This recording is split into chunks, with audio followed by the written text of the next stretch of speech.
মজার ব্যাপার হলো আপনার পুরো গল্পটা কেউ জানবে না, তবু আপনাকে জাজ করবে। কথা না বললে ভাববে অ্যাটিটিউড, না মিশলে ভাববে অহংকারী, আর একটু বেশি মিশলে ভাববে গায়ে পড়া। আপনি যদি কোনো সামাজিক অনুষ্ঠানে না যান তাহলে ভাববে আপনি অসামাজিক, আর আপনি যদি সব সামাজিক অনুষ্ঠানে যান তাহলে ভাববে খেতে চলে এসেছি।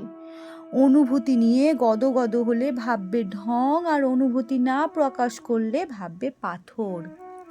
পাবলিকালি কোনো একটা ভালো কাজ করলে ভাববে শো অফ করছে, আর বিয়ের আগে 4টে বিপরীত লিঙ্গের বন্ধু বান্ধবদের সাথে ঘুরলে ভাববে চরিত্রহীন।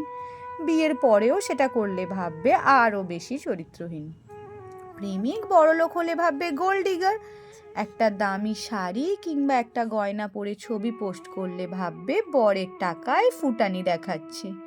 বাচ্চা না হলে এটাই ভাববে মেয়েটার সমস্যা আছে।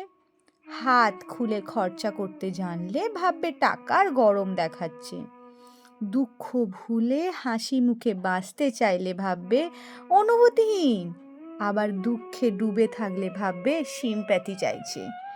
কেউ জানতে চাইবে না আপনি চুপ আছেন, তো কেন আছেন? আপনার চোখের ওই জল আছে, সেটা কেন আছে?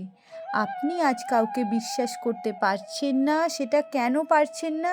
কেউ জানতে চাইবে না। আপনি পাথর হয়ে গেলে সেটা কেন হলেন? কেউ জানতে চাইবে না, শুধু জাজ করবে। এভাবেই চলবে।